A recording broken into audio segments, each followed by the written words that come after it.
In the aftermath of the 2020 American presidential election, conservative websites and Trump loyalists loudly lamented the mostly peaceful collapse of their constitutional republic. One such commentator, Angelo Codevilla, worries that laws, customs, and habits of the heart that had defined the American republic since the 18th century are now things of the past. No longer do Americans live in a republic, in which life's rules flow from the people through their representatives. Instead, a new ruling class of oligarchs and experts has seized power over the putatively sovereign people, shamelessly, nay, proudly proclaiming themselves the arbiters of truth. As such, they are entitled and obliged to censor whoever disagrees with them as systematically racist adepts of conspiracy theories, such as the baseless belief that the election had been stolen from former President Trump. Once Trump was driven out of office, the oligarchy was free finally to consolidate a coalescence of public and private power, prioritizing corporate and bureaucratic interests over those of the people at large. On this view, the republic has fallen victim to a domestic color revolution. By means of a slow-motion coup d'état, the powers that be have transformed the American form of government. No longer a constitutional republic, America is now governed by a corrupt corporatist plutocracy. Henceforth, elections will become ceremonial fig leaves disguising the reality of oligarchical control. The modus operandi employed by those on high is now plainly evident. The oligarchy, Codevilla observes, simply acted to take the presidential election's outcome out of the hands of those who would cast the votes and to place it as much as possible in the hands of its members who would count the votes. Should the hostile takeover of the republic succeed, he expects the notion of popular sovereignty to fade away into a historical figment of our collective imagination. Codevilla assumes that the American Republican form of government must be grounded in the principle of popular sovereignty. But it is not at all obvious that the ostensibly democratic principle of popular sovereignty is essential to a distinctively Republican form of government. Republics, after all, have long been associated with mixed and balanced forms of government, incorporating not just the many embodied in the people at large but also the aristocratic few, as well as the monarchical one. In any case, whether founded as a republic or a democracy, America has become a transnational corporate welfare state. The current regime barely pretends to be either Republican or Democratic. Instead, the public realm has merged with the putatively private corporate sector to produce a high-tech system of anarcho-tyranny in a multiracial mass society altogether detached from its now superseded American history. What has become of American history in the age of woke capital? Have WASPs become a stateless people? America's new ruling class has no use for a patriotic past. Hence, all traces of the historic white man's republic are demonized by the cosmopolitan, plutocratic oligarchy set over a rootless population bereft of a collective memory. Under the new dispensation, white Anglo-Saxon Protestants, the founding stock of the American Republic, dare not speak their name, much less defend the deeds of their once honored and revered forebears. Recently, 2 Republican members of Congress floated the idea of an America First caucus, citing the importance of the nation's Anglo-Saxon political heritage. They were accused immediately of racism, nativism, and bigotry by academics, the media, and their own party leadership.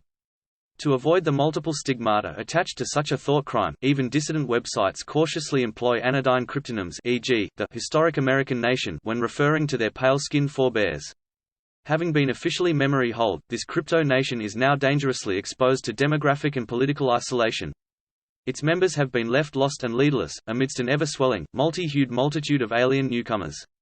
In the age of woke capital, Anglo-Americans are regularly subjected to conspicuous displays of callous indifference and, increasingly, naked enmity, orchestrated by the professional managerial class in collusion with racial and deviant minorities. White Anglo-Saxon Protestants in America are not alone in their fall from grace. Their British-descended co-ethnics throughout the anglosphere are also experiencing the rude shock of dispossession. Once honored as the founding race of several successful nations, white Anglo-Saxon Protestants are everywhere targeted for collective shaming, public disgrace, and personal dishonor.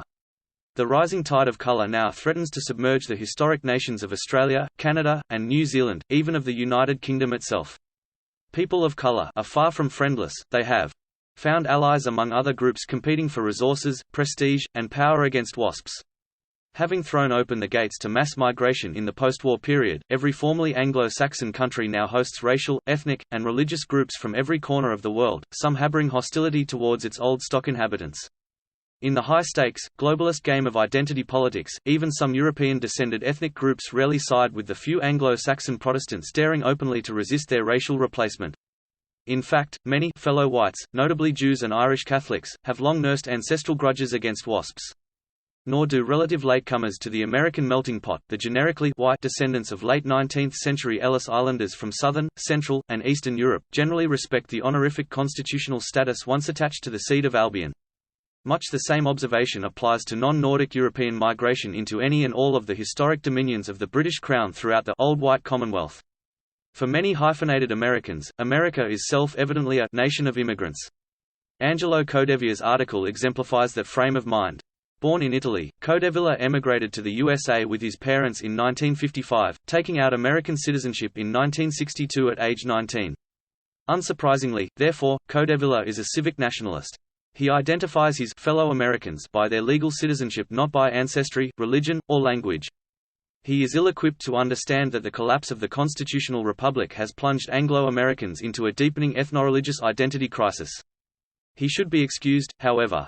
After all, far too many American WASPs themselves fail to understand just how much of their collective biocultural capital has been sunk into a literally faithless constitutional republic. Indeed, the institutional architecture of the American Republic emerged as an extended phenotype of White Anglo-Saxan Protestants, in somewhat the same manner as the dam is an extended phenotype of the beaver, or mounds of a termite colony. Perhaps a republican way of life should be seen as a distinctively WASP thing, something other ethnic groups just wouldn't understand. From its colonial foundation, America possessed a predominantly white Anglo-Saxon Protestant population. But, having just renounced their ancestral allegiance to throne and altar, they faced a unique problem. They were to be the first new nation. Bioculturally speaking, Anglo-Americans remained a British people, but, having achieved independence, they became a politically sovereign nation with the soul of a church. It has been said that, just as the ideal of America has been that of molding many peoples into the visible image of the citizen, so it was implied that the religious ideal was that of melding the many diverse sectarianisms into one cosmopolitan religion. The secular humanist religion of the Republic presents the United States as an asylum. It has become a home for the homeless of all the world. A new nation was to be created literally out of the people of any old nation that comes along. The Founding Fathers were not atheists, they still regarded nations as spiritual entities. But the religion of the new republic must include every religion that these diverse peoples brought along. Of course, the expectation at first was that these diverse peoples would be white European Christians. But the tragic flaw in the character of the constitutional republic was its cosmopolitan, inclusive, universal theology. Neither the state nor the church could be recognized explicitly as an expression of a white Anglo-Saxon Protestant people and no other. This spiritual aporia could be resolved only by creating a republic bereft of any particular ethno-religious identity. Its spiritual core is thought to transcend and include all the national and religious particularities brought to it by the people who come from all the world to be Americanized. For quite a long while, this spiritual Ponzi scheme actually worked. Unfortunately for contemporary Anglo-Americans, the empty shell of a fake, transnational, constitutional republic not only does nothing to nurture their historic, ethno-religious identity, it now actively works to destroy the bioculture underpinning their entire way of life. An existential crisis confronts every historic Anglo-Saxon nation. The spiritual foundations of their entire civilization have been corrupted. That problem cannot be understood, much less resolved, so long as the WASP question is ignored by one and all. Remarkably, when assessing a public policy, corporate institution, or religious practice, WASPs never imitate certain other, much more socially cohesive, and, hence, more powerful, ethnic groups by asking, is it good for the WASPs? Until they free themselves from that self-denying ordinance, Anglo-Saxon civilization is doomed. But, in identifying what might be good for WASPs in the future, one must first ask, what is bad for them in the here and now? The short answer to the latter question is that every state throughout the anglosphere, republic or monarchy, eschews its Anglo-Saxon origins, leaving WASPs bereft of effective political representation. Everywhere denied legitimate constitutional recognition as an ethnonation, WASPs are incapable of defending their ethnic interests and identity. Even the predominantly WASP churches of the Anglican Communion, whether in the American Republic or in the Old White Commonwealth, have severed themselves, theologically, liturgically, and practically, from their spiritual roots in the blood and soil of Old England. In doing so, these nominally Anglican churches do no more than follow the lead of the established Church of England. Safeguarding tax exemptions and lucrative partnerships with the charitable and educational arms of the corporate welfare state, no church will dare to identify itself as the spiritual guardian of the white Anglo-Saxon Protestant peoples. WASPs must pursue their collective welfare on their own, outside and apart from the state, on the terrain of civil society, if they are to recover their ethno-religious identity. But it will remain difficult, perhaps impossible to determine just what is good for WASPs so long as they remain isolated from each other, in separate, supposedly sovereign nation-states. From the USA to Northern Ireland to remote New Zealand, whether they realize it or not, WASPs have become an invisible race, de facto, if not yet de jure, a stateless people. Only if WASPs can somehow reconstitute their spiritual unity as a global network of Anglo-Saxon tribes will they recover the world historical character of their British ancestors. Strange to say, however, the spirit that Hegel identified as the cunning of reason may be at work within the globalist regimes currently governing Australia, Canada, New Zealand, and the United Kingdom. Adapting to the post-Brexit geopolitical realities and economic imperatives, the old white Commonwealth countries may be on the verge of creating a transnational civil society. Under the guise of a CANZ UK treaty, citizens, goods, and services may soon flow freely within and between the four countries. Even such a patently materialistic arrangement may sow the seeds of spiritual unity among WASPs around the world. We must pray that some of those seeds will blow over the borders into the USA, touching the hearts of hapless American WASPs trapped in an increasingly fake republic. American WASPs, even those who identify as racially conscious white nationalists, now seem oblivious to the congenital disease eating away at the soul of their own particular people. WASPs in America, as elsewhere, are forbidden to taste, much less savor, the fruits of in-group solidarity. The fact is, however, that Anglo-Americans can lay claim to a unique ancestral interest in, and communal responsibility for the constitutional and spiritual crisis besetting the entire Anglosphere. No other racial or ethnic group can claim a direct line of descent from the overwhelmingly British-descended founding generation of every Anglo-Saxon country. One of the hereditary privileges that old stock Americans actually possess is the membership they share with Anglo-Canadians, Anglo-Australian, and Anglo-New Zealanders in a global diaspora stemming from the British Isles. It is time for Americans of British descent to emerge from the darkness of geopolitical defeat and spiritual despondency. They could, if only they would, step once again onto the stage of history. Do they not have a divinely ordained duty to reassert their world historical standing as the founding people of, inter alia, the American Republic? In other words, can the ethnoreligious soul of the American Republic be resurrected? The answer to such a question assumes, of course, that some such phenomenon is actually known to history. The constitutional republic, what's in a name? Many members of the putatively sovereign people consecrated by the new American Republic believed that they lived in a democracy. Others claimed it was a republic. At first, the Constitution of 1787 was presented as a modernized model of the mixed and balanced governments pioneered in ancient Greece and Rome.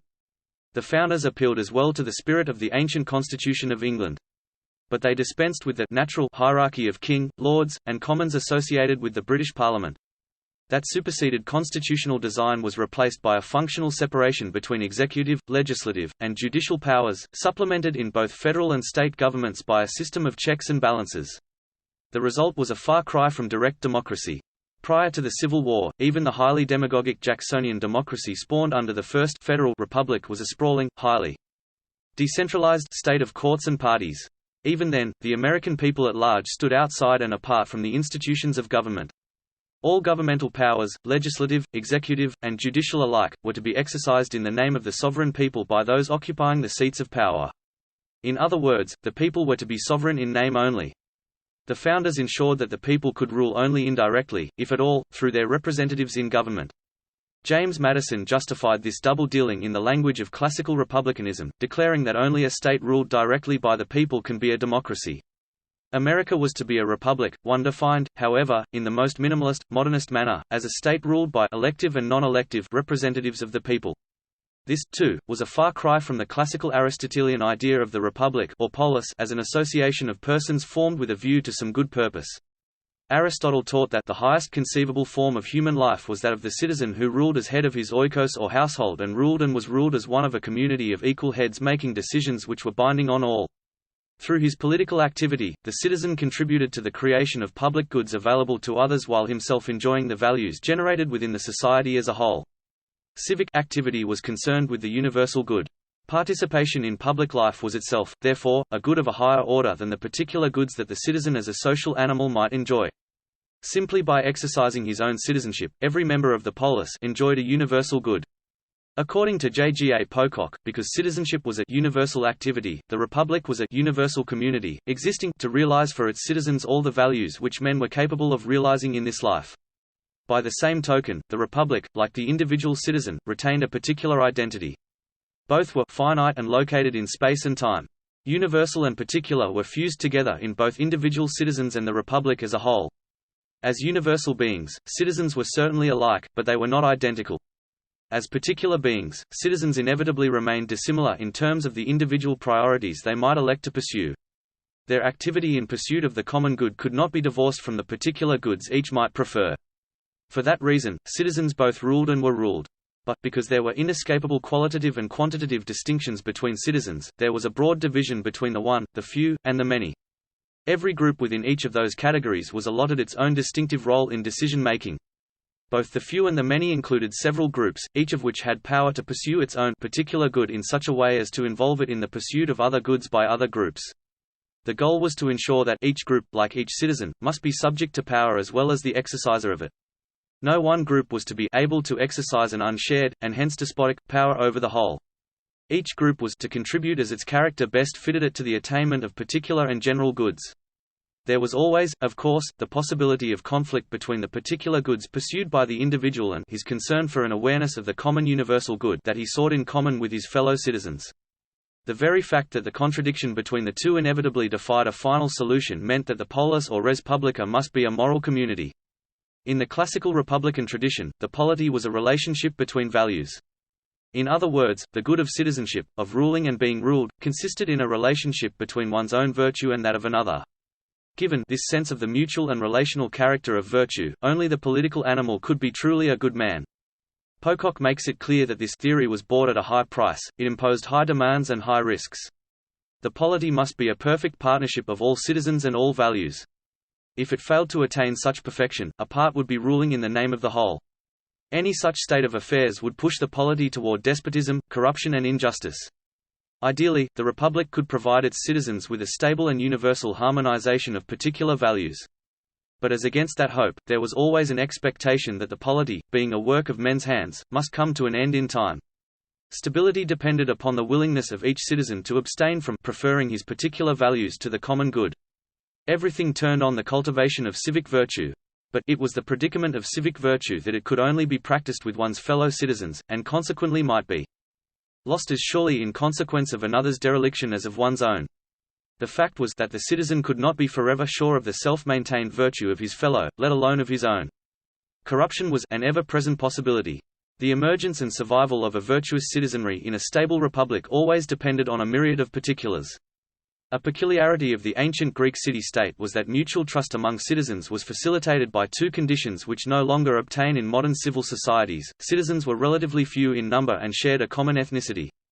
In fact, it makes little sense to speak of an ancient Greek state, a term that presupposes the existence of a civil society over which it rules as an abstract entity constituted by power. In classical Greece, there was no such thing as civil society.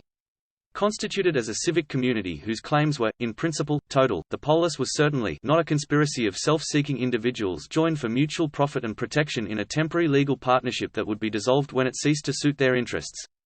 In ancient Athens, only the household stood outside the political realm, providing one refuge of privacy for the procreation, rearing, and nourishment of its future citizens. Because the polis was ethnically homogeneous and consisted of comparatively few citizens, even Aristotle was an outsider in Athens. As a Macedonian, he remained a metic or resident alien. Athens possessed another peculiar institution: its political culture was founded upon slavery. The visible polis constituted by the male citizens rested on an invisible and politically inarticulate body of slaves condemned to labor in private so that their masters might be free to devote time and effort to speech and action in public. Only because the institution of slavery implied the absolute loss of individual liberty did the paradoxical existence of a realm of public freedom become possible. As Perry Anderson put it, it was precisely the formation of a limpidly demarcated slave subpopulation that conversely lifted the citizenry of the Greek cities to hitherto unknown heights of conscious juridical freedom. Euripides recognized as much when he remarked, "As free men we live off slaves." Outside the polis, the law of slavery ruled supreme, the very antithesis of the free zone of interaction standing outside and apart from the modern state. The inescapable fact that the realm of Greek freedom rested upon the historically contingent development of their peculiar slave mode of production led the ancients to regard the flux of secular happenings as inscrutable and, to all appearances, perhaps even unjustifiable. In 15th-century Italy, embryonic civil societies were emerging within a complex network of city-states, duchies, kingdoms, and empires. But even early modern political thinkers such as Niccolò Machiavelli (1469–1527) still identified the mysterious forces directing the endless variations of particulars as fortune. Willy-nilly, men resigned themselves to the uncomfortable reality that the civic virtues upon which the perfection of the polity depended were always hostage to the unpredictable contingencies of fortune. Christians could comfort themselves with the thought that the apparently unintelligible contingency of earthly life was somehow directed by providence towards the goal of their heavenly salvation. For secular political thinkers, however, the classical image of Fortuna was the atheist's version of providence. Her feminine image was regularly invoked to explain, or to denote the inexplicability of, political change. In the end, the problem of Fortuna was a problem in virtue. As J.G.A. Pocock puts it, virtus was that by which the good man imposed form on his Fortuna. In effect, those who identified the good man with the citizen politicized virtue and rendered it dependent on the virtue of others. Only within the frame of the vivere civile could the good man practice his virtue.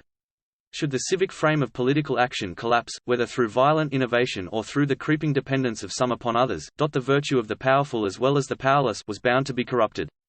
It was precisely because the tyrant had no fellow citizens that he could never be a good man. Should the res publica fall victim to a corrupt tyrant, only a new prince, possessed of exceptional and extraordinary qualities, a virtue in a word, would be capable of imposing form on the matter of Fortuna. The ideological origins of the American Republic. The Renaissance revival of the classical republican tradition exercised a powerful influence on what came to be called the Commonwealth tradition in 17th-century England, associated with political thinkers such as James Harrington (1611–1677). This classically republican movement remained influential throughout the 18th century in England, lending support to the civic-minded Country Party in its political battles with Whiggish court interests. Throughout this entire period, dissident political discourse drew heavily upon the language of civic virtue. Across the Atlantic, in the British North American colonies, the generation of men who fought the Revolutionary War of Independence and framed the founding documents of the American Republic were no less familiar with the Roman and Renaissance connotations of such terms as virtue, virtus, and virtu. But a significant intellectual shift took place within the Anglo-American Republican tradition. Given the dynamic expansion of a commercial civil society, the antithesis of civic virtue was no longer seen as circumstantial fortuna so much as historical corruption. The sources of civic corruption had become much more intelligible within the systemic logic of political economy. Even in Machiavelli's time, it had required the virtue of a new prince to impose form on the bad fortune which led to the corruption of the old order. But, in a world of illegitimate power relationships, the prince must establish virtue as the principle of active life for all citizens if he was to maintain the forms of his newly minted res publica. All too often, it was through arms alone, whether his own or those of his supporters, that Machiavelli's prince enjoyed the independence, leisure, and virtue necessary to acquire his position as an innovator. Civic virtue everywhere requires a material foundation. Machiavelli found it in arms. 2,000 years earlier, slave labor laid the foundation for the Athenian polis. In 17th-century England, Harrington located the material foundations of civic freedom in the ownership of land. The freeholding English Commonwealthman became the paradigmatic image of the civic individual. The rise of the English gentry class rested on an independence made possible by possession of heritable real or landed property protected by common law and their membership in the related structures of the militia and the parliamentary electorate, thus guaranteeing civic virtue. By the 1760s, the political culture throughout Anglophone civilization possessed all the characteristics of neo-Harringtonian civic humanism. In the 18th-century American colonies, no less than at home, a civic and patriot ideal reigned in which the personality was founded in property, perfected in citizenship but perpetually threatened by corruption. Paradoxically, government came to be seen as the principal source of corruption, operating through such means as patronage, faction, standing armies opposed to the ideal of the militia, established churches, and the promotion of a moneyed interest. Throughout most of the colonial period, Americans had little reason to fear the British government, whatever corrupt ministers might do at home, so long as colonists were free to manage their own affairs. The British conquest of Quebec in 1759 freed the American colonies from the French threat. Thereafter, they were inclined to resent any reassertion of imperial authority. When Parliament became more intrusive, mercantile interests and radical patriots alike charged that ministers at Westminster were encroaching upon colonial liberties. Convinced that corruption was being attempted from the other side of the Atlantic, they drew upon the language of civic virtue to explain their plight. Malignant agencies were conspiring to subvert the ancient liberties belonging to every free-born Englishman. Prominent colonists concluded that the imperial government and the society supporting such a conspiracy must themselves be hopelessly corrupt. If colonial patriots were to preserve the fundamental principles of the ancient British Constitution, they were bound to reconstitute that form of polity in which virtue would be both free and secure. As a consequence, Americans repudiated parliamentary monarchy in favor of an English-derived version of a vir civil, i.e., a republican way of life. 18th-century parliamentary monarchy, after all, was already notorious for the pragmatic acceptance of patronage, to the point that it earned the sobriquet of «old corruption». As Pocock points out, in Britain, court and country themselves were in symbiosis, and the country gentlemen never as radically independent as they liked to pretend. In the American colonies, by contrast, politically minded gentlemen constituted a country without a court. They were accustomed to a certain practical independence within the imperial polity. The metropolitan regime created its colonial offshoots at a distance. Thus colonists were not face to face with modern government as a force they must and could find means of living with, but, while created by it at a distance, they were not in a relation of immediate symbiosis. The greater their apparent independence, the greater their sense that their virtue was their own, but the more active a government in which they did not directly participate, the greater their sense that their independence and virtue were threatened by a force they could only call corruption, and, as Machiavelli and Cato had taught them, once they mistrusted government there was nothing they should not fear. Tyranny was indeed to be dreaded in every tainted breeze. Pocock's description of the ideological climate in the colonies in the years before the Revolution seems somehow appropriate to the current constitutional crisis of the American Republic. Fear of unknown forces unleashing malignant conspiracies once again stalks the land. Then as now, modern and effective government had transplanted to America the dread of modernity itself. Then, however, the colonial expression of that dread much more clearly identified corruption as a threat to virtue. The difference now is that the descendants of the founding generation of White Anglo-Saxan Protestants no longer understand the classical republican language of civic virtue. Instead, they speak the liberal language of natural jurisprudence, concerned as it is with the vindication of rights and reconciliation of interests rather than the cultivation of the civic virtues. They have more in common with worldly-wise, 18th-century Whig politicians than with crusty colonial patriots. For contemporary WASPs, even those on the dissident right, political corruption is just a fact of life, as American as apple pie. Virtue and Commerce in the American Republic of Letters. In that context, J. G. A. Pocock's 1924 Personal and Professional Experience of America is instructive. Pocock is a quintessential WASP of the old school, born in London in 1924. 3 years later, his family emigrated to New Zealand where his father was appointed Professor of Classics at Canterbury College in Christchurch. Reared in a peaceable kingdom of solidly middle-class WASP respectability and classical learning, Pocock earned his bachelor's and master's degrees in New Zealand. After the war, Pocock pursued highly successful doctoral studies at Cambridge University under Sir Herbert Butterfield. He then taught history and political science at universities back home, before moving to the US in 1965. 10 years later, he published The Machiavellian Moment, his highly influential history of the Atlantic Republican tradition. He was now a star in the Anglo-American academic firmament. Pocock soon learned, however, that his revisionist interpretation of political culture in the early Republic irritated many of his American professional peers. For example, one well-worn theme in American historiography had to do with Jeffersonian opposition to Alexander Hamilton's Federalist program. In Pocock's mind, it was hardly controversial to claim that, when Hamilton supported a national debt, a standing army, and a system of patronage that would ensure a permanent presidential party in Congress, he was simply following in the footsteps of the court party in England. Similarly, Jefferson's oppositional rhetoric clearly echoed the English country party language of civic virtue. In American universities, liberal and Marxist historians, in this respect curiously different to tell apart, were committed to a Whiggish interpretation of their history in which nothing counts except the rise of liberal individualism and the triumph of the bourgeoisie.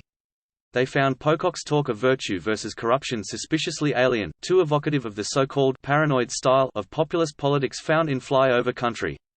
Viewing American politics as an expression of the dominant culture of possessive individualism, they were easily triggered when Pocock expatiated on the neo-Machiavellian critique of the Federalist scheme to install a corrupt English system of government in the new republic. Pocock compounded the offense when adding the seemingly mild observation that the Anglo-American Republican language of civic virtue persisted in American political discourse. Any such suggestion was received as akin to a proposal to perpetuate the influence of classical Republican thought. Indeed, Pocock was attacked, with a vehemence at times amounting to anger, by those who wished to claim that American political values could never have been other than Lockean. Pocock readily conceded the influence of Lockean liberalism in American political culture. But, even as an outsider in 1960s America, Pocock soon decided that American intellectuals were kidding themselves. Their pose of hard-boiled realism was no more than skin-deep. The American psyche suggested less a nation of pragmatic Lockeans than one of tormented saints, compulsively reliving the built-in contradictions of a revolutionary republic grounded in the supposititious sovereignty of the people. Pocock contended that the inescapable tension between the civic virtues presupposed by the vivere civile and the no less essential pursuit of private interests in a modern political economy generated a congenital anxiety among Americans. Because the Republic was founded on principles rather than precedents, Americans were prone to fret over the fragility of the Republic and the precariousness of its future.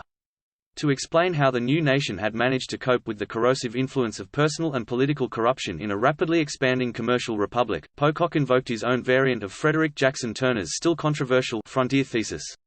For many generations, Pocock argued, the fact that a Hamiltonian constitution entailed an abandonment of virtue was more than compensated for by the virtue of the frontier. For more than a century and a half, Americans believed that westward expansion of the frontier would guarantee the material foundation of civic virtue. Given an abundance of new land for settlement by a citizen yeomanry, the partnership between agrarian virtue and commercial industry could be maintained. At the very least, a dynamic, expanding fee simple empire could perpetuate the illusion that the American new man had re-entered Eden. But territorial expansion did come to an end. By 1920, America was a predominantly urban nation. How could a republic designed for expansion overcome finite limits to growth? There were, of course, many prominent proponents of westward expansion who feared a future in which sooner or later the reservoir of land must be exhausted and the expansion of virtue will no longer keep ahead of the progress of commerce. Jefferson expected that when that point was reached, the process of corruption must be resumed, men will become dependent upon each other in a market economy and dependent on government in great cities. Other more optimistic souls prophesied that the fee simple union of virtue and commerce would create a global role for America, assuring the perpetuation of that union even after the Pacific shores had been reached. By the late 70s, many Americans believed that the gloomiest predictions had come to pass. A national crisis of confidence emerged, reflected, most famously, by President Jimmy Carter's Malaise speech. Given the national mood, Pocock probably did himself no favors by pouring salt on a wounded psyche that was pandemic among his fellow historians. In such a depressive atmosphere, Pocock prudently avoided further tense debates with American colleagues over the fundamentals of their government. Whether they realized it or not, he thought, Americans were actually debating who they essentially are. Since Pocock had no intention of becoming an American himself, it seemed fitting to leave the debate to them. He turned his attention instead to his other pet project, the production of a new British history. Inventing a political science of British history, given his youthful immersion in New Zealand academia and his subsequent identification with the Cambridge School in history and political thought, Pocock was understandably sensitive to the insular perspective of English historians. They simply took as given that English history could be written without explicit reference to British history. Pocock recognized that such unconscious arrogance left a huge gap in our historical understanding, one that could be filled only by making British history a new subject in its own right. The premise of that sub-discipline should be that there have been Celtic, archipelagic, American, and oceanic regions of social and historic experience with which what we call England has interacted. Pocock recommended that the term British history be used to isolate this series of interactions. Exactly what he meant by the adjectival use of British was not immediately obvious. As for his personal identity, Pocock described himself as being of English South African and Anglo-Norman Channel Island descent and of New Zealand cultural formation. Accordingly, while he knew himself to be British, he was neither English, Irish, American, nor European. Within such a cosmopolitan matrix, his British identity does seem biocultural in nature, though he never uses such terminology. Professionally speaking, however, Pocock presents British identity as a contingent historical phenomenon rather more civic than ethnic in nature. As a young historian of English political thought, Pocock acquired a lifelong resistance to Whiggish notions of national character. He was disinclined to believe that either the antiquarian fundamentalism invoked by 17th-century common lawyers in defense of the ancient constitution or the modernist liberal faith in the inevitability of progress had stamped the English with an enduring national identity. His principled avoidance of Whiggism inoculated him against the twin temptations of nationalism and teleology. Historians, he warned, commit a cardinal sin when they treat history as the servant of an ethical vocation embodied in a determinate national teleology. He pointed to the disastrous example of the German idealists who foolishly assumed that the state, even the state at war, was the highest expression of the personality. Eschewing such folly, Pocock writes history in the emotionally detached, impersonally professional language of a political scientist. He is most definitely not an ethnohistorian. And, yet, Pocock is well aware that one of the Whiggish paradoxes of modern society is its appetite for expansion coupled with a deep nostalgia for the past. Having been deprived of a secure anchorage in religion and a traditional way of life, some of us still look to the future, to the idea of posterity to ensure that deeds will live on and memories are kept alive. But such a teleological aspiration only makes sense within a chain of like deeds and memories, which stretches back into the mists of obscure generations of ancestors and forward into the equally unknowable generations of descendants. By contrast, Pocock's work is set in conscious opposition to an exemplary ethno-history relating the dramatic story of recurrent conflicts between the Anglo-Saxon peoples and their rulers. Indeed, given his coolly detached, cosmopolitan WASP predispositions, Pocock slips easily into the role of the court historian. He grounds his writing on the historiographical principles that should inform how the formation of British citizenship might be better understood by those with a need to know, that is to say, by those participating in the exercise of sovereign authority. Historians conforming to that job description are ipso facto members of the political class.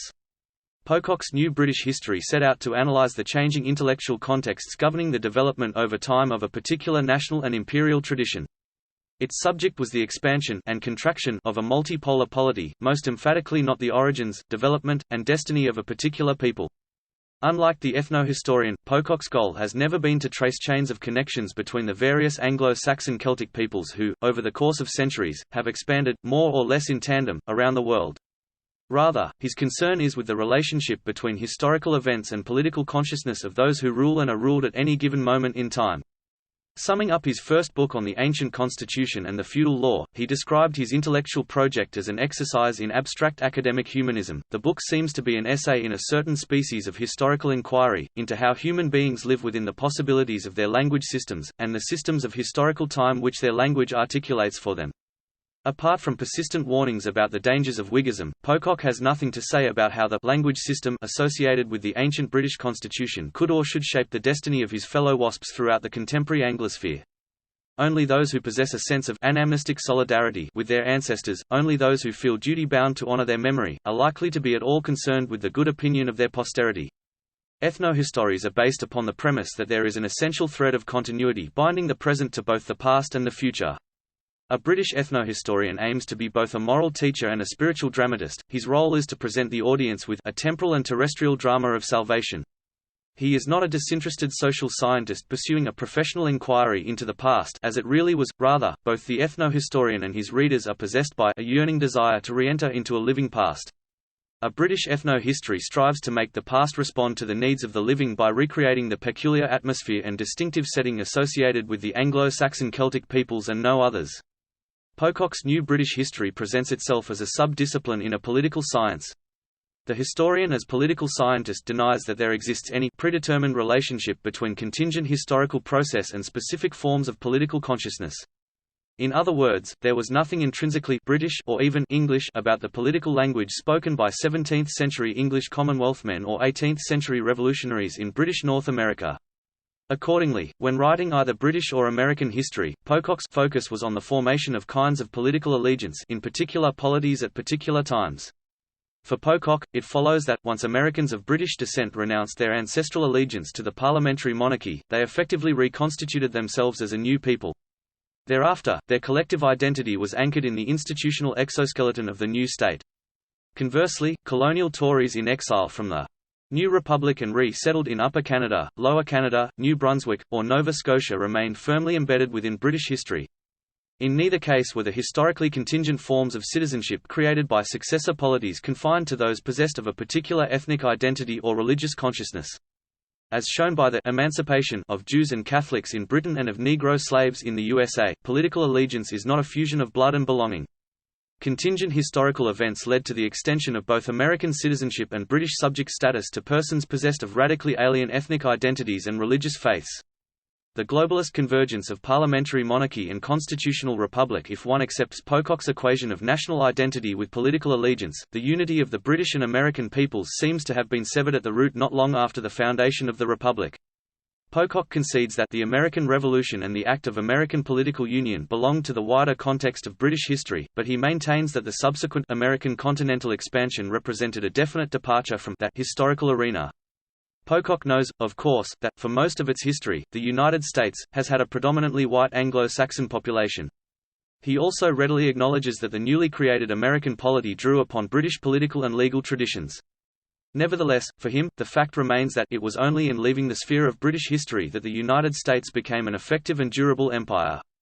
Remember, however, there is more than one way to interpret history. If peoples, not polities, are the focus of attention, the relationship between British and American history will be understood very differently. As we are constantly reminded by anti-racist activists, the history of both the United States and Greater Britain is stamped with the mark of Cain. It was white Anglo-Saxon Protestants who inflicted slavery and colonial oppression on the colored peoples of the world. To this day, their descendants throughout the Anglosphere bear the burden of that original sin. Whether British or American in their formal political allegiance, all WASPs allegedly share in that ancestral guilt. From a less judgmental bio-cultural and ethnographic perspective, it is not at all obvious that British and American histories took separate paths after the American Revolution. British immigration to the USA continued apace, if rather anonymously, and the historical mingling of the Canadian and American peoples was a well-known phenomenon. Henry James left behind a literary record of the interactions between English and American elites during the Gilded Age. And, for decades now, the entire Anglosphere has been subsumed within the history of a globalist American empire. A central theme in that history turns out to be the demographic displacement and political marginalization of the founding race in every formerly Anglo-Saxon country. Remarkably enough, Pocock's historical sensibility seems untouched by the rapid decline in the status of his co-ethnics around the globe. That blind spot reflects his determinedly professional focus on civic rather than ethnic identities in modern British history. Willful blindness cannot hide the grim fact that throughout the Anglosphere, the civic identity of every British-descended people has been hollowed out. Citizenship, whether for WASPs or the multitude of dusky newcomers, is now merely a formal legal status. Our civic status has been detached, progressively, from ties of blood and belonging, from religion, language and history. Moreover, the core responsibilities of citizenship have been diluted to the vanishing point. In the land of the free and home of the brave, citizens may soon not be expected even to encounter one another in public. Private voting by smartphone or no-excuse mail-in ballots for less sophisticated or undocumented voters has been held out by the putative President of the United States as a legitimate expression of American democracy. Trapped together in mass multiracial societies, both core and replacement populations of the Anglosphere are governed by and for a transnational corporatist plutocracy. Jefferson's premonition was all too prescient, if insufficiently pessimistic. The American Republic has succumbed at long last to the very sort of corruption it was created to escape. In presiding over the decline and fall of Anglo-America, those who misgovern the USA today resemble the court Whigs who shrugged their shoulders at the loss of the American colonies in the 18th century. American oligarchs have joined forces with the conspicuously multi-racial, globalist government of the United Kingdom and Northern Ireland. Their self-propelling globalist system is programmed to destroy what remains of the continuity of British history with the ancient constitution and people of Old England. The vivere civile, the Republican way of life, the framework within which virtuous citizens in both the American Republic and the British parliamentary monarchy once resisted old forms of corruption, has been deprived of its material and spiritual foundations. A vanishing white Anglo-Protestant identity no longer provides the indispensable bio-cultural bedrock of a republican constitution. Political allegiances, it now appears, do turn, crucially, on race and ethnicity. Of course, Pocock knew that the Atlantic Republican tradition originated in ancient Greek and Roman civilizations, themselves the creation of the even more ancient Indo-European peoples. But he refuses to recognize either American Republicanism or the English Commonwealth movement as the spiritually unique product of what was not so long ago recognized, even idealized, as the white Anglo-Saxon Protestant race. On the contrary, those political traditions are merely language systems, available, in principle, to human beings anywhere given the appropriate historical circumstances. But what if the modern civic republican tradition was the unique outgrowth of a WASP bioculture? All those threatened by the totalitarian tendencies manifest in the transnational corporate welfare state should ponder that uncomfortable possibility. In the present age of woke capital, WASPs may be the only ethnic group capable of or interested in resisting the corruption and degeneracy permeating political and civil life everywhere in the Anglosphere. True, far too many WASPs are embedded within the upper reaches of the globalist plutocracy together with the middle-ranking managerial professional classes doing their bidding. But no other ethnic group holding sway within the ruling circles of the Anglosphere, certainly not Jews, Chinese, or Indians, can claim to have created stable and enduring democratic or crowned republics in which the vivere civile became a way of life. Pocock's approach seems to take the higher ideals of a historically distinctive WASP bioculture for granted, almost as if they represent a set of possibilities encoded in every human embryo. Yet, the reality is that only white Anglo-Saxon Protestants invented the state as a surrogate for their collective identity. It might be argued that, as an upper-crust WASP, Pocock was ill-equipped to conceive the historical development of the British Empire otherwise than as the expansion of a polity. He viewed British history as a recounting of past politics in which politics is taken to mean a shared enterprise in ruling and being ruled. Yes, the British people were distributed in polities around the globe, but those polities were embedded in a rapidly developing system of political economy. The result was an intractable clash between civic ideals and market realities. The vivere civile of the British polities found its material foundation in the independence, leisure, and virtue of their citizens, almost always male heads of households possessed of landed property. The civic virtues presupposed by the polity were typically associated with a masculine code of honor binding upon all those who ruled and were ruled.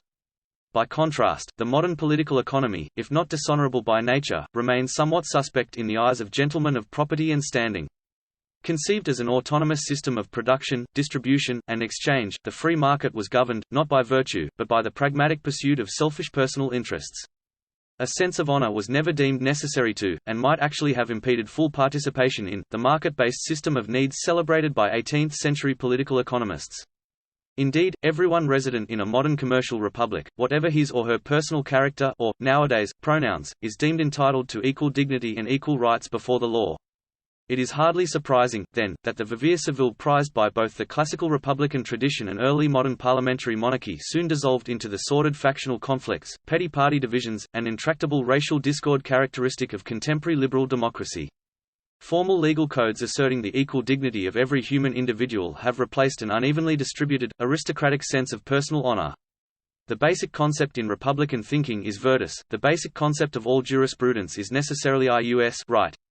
Lawyers in the American Republic had to recognize that there is no known way of representing virtue as a right, either in oneself or in one's fellow citizens. In both the American Republic and the British parliamentary monarchy, that iron rule remains binding to this day. Or, more accurately, the communal cultivation of the civic virtues is a cultural practice unknown, perhaps even inconceivable, to denizens of the borderless society of the spectacle. Ulsterization, the recurrent problem of asymmetrical allegiance in British history in the 21st century. Few Anglo-American intellectuals take seriously suggestions that classical republican ideas have any role to play in the resolution of the current constitutional crisis. Even Pocock treats civic republicanism as a largely spent force. Fears of corrupt conspiracies in high places may still prompt periodic anxiety attacks among old stock Americans, but, typically, their responses are confined to cynical resignation, sullen resentment, or apathetic indifference. Even heated debates over Second Amendment gun rights typically have less to do with the antiquarian ideal of an armed citizenry than with rising paranoia over personal security in a crime-ridden multiracial society. Those packing concealed weapons rarely regard fellow citizens as paragons of civic virtue. Although Pocock became increasingly pessimistic over the future of the American Republic, he dared to hope that the civic identity of the British peoples could be secured by the survival of those sovereign political communities sharing an imperial past. Informed by ancient and modern models of the res publica, he had long been convinced that a durable form of sovereignty could still be founded on civic involvement in its exercise. But, once the government of the United Kingdom resolved to join the common market, he lost his political confidence. The European Union assumed the form in Pocock's mind of an assault on British autonomy, the loss of which impacted his native New Zealand as much, if not more than the United Kingdom itself. Before Britain joined in the European project, Pocock retained an Antipodean faith in the Commonwealth experience of global Britishness. After all, he was born a British subject, there was no such thing as New Zealand, Australian, or Canadian citizenship before the late 1940s. Until then, the Commonwealth approximated a multipolar form of democratic sovereignty that was an expression of the ideal of equality. All British subjects were presumptively endowed with a shared capacity to make a common history. By contrast, the European Union, and neoliberal globalism generally, offer nothing more than an ahistorical universalist consumer culture. Eventually, Pocock came to recognize that British history is dissolving into a vast, transnational corporatist system. No less than Americans, the British peoples, too, have been stripped of political agency in the present as well as sovereignty over the past. Presumably Pocock greeted the Brexit vote with some satisfaction. Unfortunately, the protracted process of actually extricating Britain from the EU has exposed the intertwined illusions of both national sovereignty and democratic equality. British sovereignty has been compromised, shamefully, by the Northern Ireland Protocol to the Brexit deal. By accepting the EU demand for a customs boundary in the middle of the Irish Sea, the British government effectively betrayed Protestant loyalists in Ulster. Apparently, this peculiar decision was designed to avoid a hard land border between Northern Ireland and the Irish Republic. Not only does the arrangement complicate Ulster's trade with the rest of the UK, it represents a symbolic victory of Irish Republicans over a loyalist population no longer entitled to equal treatment with their fellow British citizens in England, Scotland, and Wales. Richard Burke, a UK-based Irish academic, suggests that Pocock's commitment to the civic ideal of equality causes him to overestimate its ability to inspire commitment and allegiance. One must recognise, he reminds us, that it has also occasioned divisiveness and hostility. The Northern Ireland Protocol is but the latest illustration of a recurrent pattern of asymmetrical allegiance in British history. In fact, Burke contends, this process is encapsulated by the concept of Ulsterisation. But Ulster's experience is merely emblematic, the phenomenon can be observed far beyond Ulster. Metropolitan betrayal of the periphery has become a paradigmatic process in British history. As such, Ulsterisation concerns the fate of allegiance under conditions of imperial retrenchment. It points to a situation of unreciprocated commitment. The situation has arisen among settler societies from North America in the 18th century to Northern Ireland and New Zealand in the 20th. It cannot be conceptualized in terms of the standard preoccupations of contractual theories of government. The common concern of contractual theories is with the conditions of allegiance. However, Ulsterisation is based on an asymmetrical relationship in which allegiance is staked in the absence of a final assurance of protection. This kind of loyalism amounts to a unilateral pact of submission. Indeed, the treachery synonymous with Ulsterisation affects the Anglo-Saxon Celtic inhabitants of Great Britain itself. Not even their loyalty to the governing classes of the UK has been reciprocated. Instead, the white British are being replaced through mass Third World immigration. Over the past 70 years, the rising tide of colour reflected the constitutional reality that almost anyone from anywhere can become British. Some particularly vexatious BAMEs, Black, Asian, and minority ethnics, even have the hide to describe themselves as English. As a result, the indigenous English, Scottish, and Welsh peoples have lost sovereignty not just over their homelands but their past as well. State and corporate media organisations now regularly portray English heroes and heroines as Black Africans. Public policies promoting the corrosion of British identity now proceeding at a breakneck pace have been in place for a very long while. Catholic emancipation and the admission of Jews to membership in Parliament in the 19th century were but the thin edge of the wedge in a long campaign by cosmopolitan elites to declare their independence from the native English, Scottish, and Welsh peoples. Neither throne nor altar have protected the white Anglo-Saxon Protestant people of England from alien invasion. Such a brazen betrayal is symptomatic of a situation of ever more asymmetrical allegiance which has transformed the claim that the British peoples are involved in the exercise of sovereignty into a hollow fraud. I do wonder, however, whether Pocock is ready to concede that increasing demographic diversity in the United Kingdom amounts to the replacement of the first, authentically British, peoples in their ancestral homeland. On his purely political understanding of civic identity, Quebecois in Canada, Maoris in New Zealand, as well as the Muslim masses in the cities of England, must count, for the time being at least, as British peoples. After all, they do participate on equal or better terms in the exercise in a sovereign authority formally emanating from the British Crown. This raises the possibility that the sovereign authority exercised by the Crown in any or all of its dominions may itself cease to be British in any meaningful ethno-religious sense of the term. In fact, an increasingly hollow crown meekly takes the rap for the ritual humiliation and physical dispossession of every British-descended people. The SHAPESHIFTING crown and the end of British history in New Zealand provides a textbook example of royal assent to Ulsterisation. The shapeshifting crown is regularly invoked to deconstruct New Zealand's historically and demographically British identity. Adding insult to injury, J.G.A. Pocock, ONZM, the native doyen of British history, has bestowed his academic imprimatur upon this tawdry process. In his inimitably professorial manner, Pocock describes New Zealand as a land in which law, history, and sovereignty now reflect a divided culture. He is careful not to take sides, remaining, as ever, the detached observer.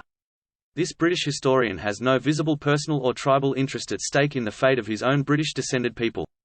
The fundamental cultural cleavage in New Zealand is anchored in the Treaty of Waitangi, signed in 1840, between the British Crown and various indigenous tribes coming to be known, collectively, as Maori. The Crown had been invited to assume sovereign authority over New Zealand by several tribal chieftains seeking protection from the violence and depredations they were suffering from certain other tribes making war on them. There was more than one version of the treaty, the official English document and several others were translated into missionary Maori. Before long, Maoris loudly complained that they were being unfairly dealt with in land transactions allegedly contrary to the terms of the treaty. Such disputes produced decades of intermittent warfare between British government and settlers versus various Maori tribes, gangs, and cults. Despite such recurrent, often violent, clashes, the Crown honoured its treaty obligations to protect the proprietary rights of the Maori peoples, granting them all the rights and privileges of British subjects, including representation in Parliament. Until recently, however, it was held that, as a matter of strict law, there was no native title to the lands and waters of New Zealand in the absence of a formal Crown grant. The Crown alone could solemnise the land rights of the Maori tribes through the exercise of its sovereign authority. New Zealand courts took the view that the Treaty of Waitangi had no independent or binding legal force. The Maori chieftains who signed the treaty, each on behalf of his own tribe, did not represent an independent sovereign authority that could be recognised in international law. Native title would be secured instead through participation by the Maori, as equals, in the exercise of sovereign authority. But in recent decades, the British identity of New Zealand law, history, and sovereignty has come under challenge. The unquestioned allegiance of New Zealand to the British Crown was repaid with betrayal when Britain joined the common market, ending imperial preferences for New Zealand trade goods. More or less simultaneously, WASP intellectuals in New Zealand were swept up in a permanent pandemic of post-colonial ethnomasochism. The myth of the noble savage was resurrected just as the traditional Maori practice of cannibalism was deemed dead and buried. In polite society, one turned a blind eye to the massive damage that the Maori had inflicted upon the flora and fauna of New Zealand in the few short centuries before the arrival of the British. And, above all, it was no longer morally or politically acceptable to deny the right of the Maori to formal legal recognition as the customary custodians of their ancestral lands. The modern Maori interpretation of the treaty seeks to impose a retrospective and retroactive understanding of native title. The preemptive title of the Crown to the lands and waters of New Zealand is now disputed by Maori activists and their ethnomasochistic WASP supporters. The latter typically signal their submission to Maori demands by adopting Pākehā as their preferred ethnonym. Pocock provides a sympathetic statement of Maori claims. He certainly defers to Maori norms by adopting the significantly uncapitalized Maori nomenclature for the founding stock when referring to his own white British-descended people. He accepts at face value the Maori complaint that what looked like a guarantee of possession to the iwi tribes has in practice meant to them the imposition of a greater capacity for alienation than they desired. The Maori, he says, did not think they were conceding to the Crown any ultimate authority over or title to the lands of the two major islands.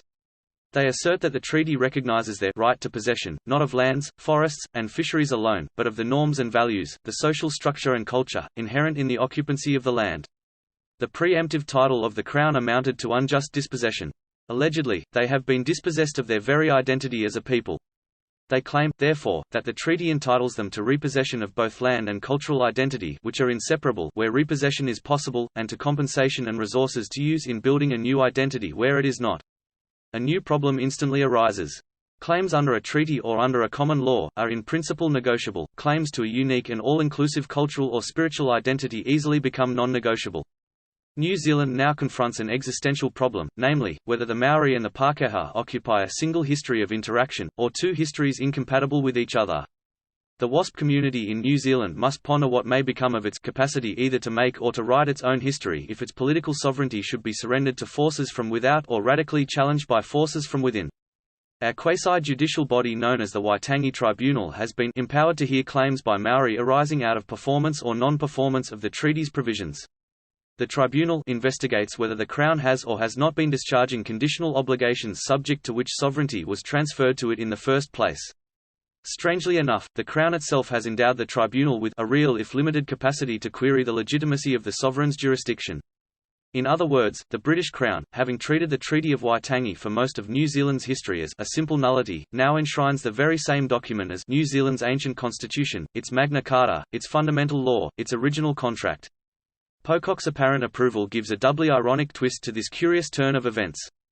He accepts the current interpretation of the treaty as a bicultural contract whose meaning is highly unstable and open to continual revision. Such a present-minded hermeneutic stands in sharp contrast to the Cambridge method governing Pocock's work as an historian of political thought. In that context, his concern has always been not with our own questions and answers with respect to the classic texts in political thought but with the intentions of their authors. The task of the historian then is to reconstruct the culture and historical situation in which any given political text was originally written. This detached outsider's perspective runs contrary to the ethno-historian's preference for an insider's viewpoint sensitive to the shifting interests of his people over time. Even the most significant political writers of the past may well have vanished from the modern reader's view. Professional historians labor to describe once influential authorial projects that are now utterly boring and irrelevant to the public at large. Conversely, a text dismissed by the professional historian as unimportant at the time of its composition may suggest fascinating political possibilities never imagined by the author to those of us in the present. But not all historical texts are created equal. A constitution or a treaty is not a treatise in political theory. Carefully drafted legal documents in general are designed to convey stable meanings, jointly crafted by multiple framers, through time and across generations. The Treaty of Waitangi is one such document. If so, it is ironic that legal scholars are turning to the Cambridge method as an aid to the textual interpretation of constitutions understood as historical documents, just as lawyers and historians in New Zealand are discarding the original understanding of the treaty as drafted and signed in 1840. Were Pocock to analyse the text and legal historical context of the treaty in accordance with the hermeneutic norms of the Cambridge School, it would be understood on its own terms, without regard to today's controversies. This necessitates a rigorous understanding of historical context. Only with such an approach can an accurate understanding of what a constitution or treaty was intended to mean be possible. But few Anglo-New Zealanders are prepared to defend the original understanding of the treaty, least of all the Crown, as it bows to escalating demands from Maori activists and, inter alia, their ethno-masochistic WASP enablers in the media, the legal professions, and academia. Such a surrender comes at the cost of White Anglo-Saxan Protestants whose British ancestors were promised that the Crown would act as a trustee for the collective ethnic interests of their posterity. While prepared to join his professional peers in subordinating the expressed will of the treaty signatories to present-day political expediency, Pocock does, to his credit, convey a sense of unease. As an historian, Pocock knows that the past provides reminders aplenty of how easily a challenge to sovereignty in the name of fundamental law can become a dissolution of government, an appeal to heaven, and a lapse into civil war and the state of nature. Maori claims have now become so sweeping that they threaten to remove the founding stock of New Zealand from the ambit of British history. They assert that a tribe's occupancy of the land furnishes it with a spiritual substance or continuity mana, which in turn is extended as power over that land whenua, and becomes a mode of appropriating it and constituting personality on its foundation. The corporate personality belonging to each tribe is that of a group whose communion with the ancestors and the land is constantly being renewed. As a consequence, the Maori concept of tangata whenua, people of the land, allegedly entails a relationship with the cosmos so close and exclusive as to contain both space and time within itself. The extension in time of such a relationship constitutes not a history but something more like the dreamtime of the Australian Aborigines. The Pākehā may be compelled to respect this Maori dreamtime, but they cannot possibly submit to it without abolishing their own historical identity. The historian as political actor. Unfortunately, British-descended New Zealanders have been dispossessed of the power to command the past. History, Pocock tells us, is the memory of the state. The state in New Zealand, as elsewhere, is accustomed to intervening in the authorization of narratives that supported its authority. Historians are found mainly in academia where their activity becomes professionalized, so that there exists a guild, a state or republic of historians. Cloistered within public universities, the historical profession has powerful incentives to serve as a functionary, a dependent, a beneficiary of the state. Maori, too, have established their own relationships with the state as mediated through the metonymic image of the Crown. Over the past 40 years, the image of the Crown in New Zealand has been utterly transformed, from that of a colonial aggressor, preemptively seizing title to the lands and waters belonging to the tangata whenua, to that of a post-colonial apologist, forever seeking forgiveness for its past misdeeds, duplicity, and failures in its relationship with the Maori people. As the editors of the Shapeshifting Crown remark, it is noteworthy that in countless deed of settlement ceremonies in which wrongdoing is acknowledged and forgiveness sought, the wrongdoing is always attributed to the Crown, never to the government or its officials or any named individual. The shapeshifting character of the Crown is a metonym for the state. As such, it has turned out to be a useful fiction for the political class. Hiding behind the majestic image du jour of the Crown enables governments to distance themselves from direct responsibility for obligations under the treaty. The political class stands in the shadows, the self-interested source of a new metanarrative which invalidates history as the colonizers have perceived it. Attributing the collective construction of the past to the many faces of the Crown helps to disguise what Pocock calls the politics of history. Pocock encourages his professional peers in New Zealand to recognize their role as political actors living through a cultural revolution. Fortunately for political elites, Pākehā historians have been all too willing to embrace a culture of guilt. They readily condemn the crimes allegedly committed in the name of the Crown by their own ancestors in pursuit of selfish interests. Historians have carried out their function of rewriting the formerly British history of New Zealand so far as to delegitimize it altogether. Pocock notes as well that they have declined, quite rightly of course, to delegitimate the culture of the colonized, sometimes going so far as to represent it as guiltless, and even without the capacity for guilt and self-condemnation. In the academic republic of professional historians, there is always another way of telling a story. It comes as no surprise therefore that, under the joint auspices of historians and government, and in the name of the Crown, post-colonial history has migrated from the universities into the schools.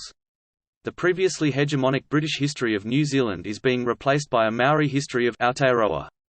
New Zealand's leading dissident intellectual, Kerry Bolton, readily acknowledges that one must recognise that two different peoples will naturally construct two different histories. However, the manner in which these histories will be taught will be at the expense of the Euro-New Zealander and particularly the Anglo-Saxon Celtic heritage. Hence there is a denial to this element of what is being avidly promoted among all non-European elements, a sense of place and identity. This double standard is rationalised on the premise of white privilege, and the notion that white identity in New Zealand cannot exist as anything other than one of colonial invasion and exploitation. What this assumes is that whites can be lumped into an indistinguishable mass who have all profited from the legacy of colonialism. In order to right this alleged historical wrong, it is necessary to deny whites any form of consciousness other than that of collective shame and guilt. When several generations of white youth have been inculcated with the feeling that their heritage is of no account in the future of Aotearoa, the days of New Zealand are surely numbered, then they will at last be passé as an ethnic component, and exist as nothing other than to serve the economic system. It is noteworthy that neither Bolton nor Pocock reference their co-ethnics as British. But, at least, Bolton identifies with them and their plight. For his part, Pocock, too, has long recognised and deplored the tragic circumstance that neoliberal globalism has dispossessed both Maori and Pākehā of political communities where we were, supposedly, members as individuals of the sovereign which determined its role in history. Bolton, of course, would reject the notion that Maori ever regarded themselves as individual members of the sovereign.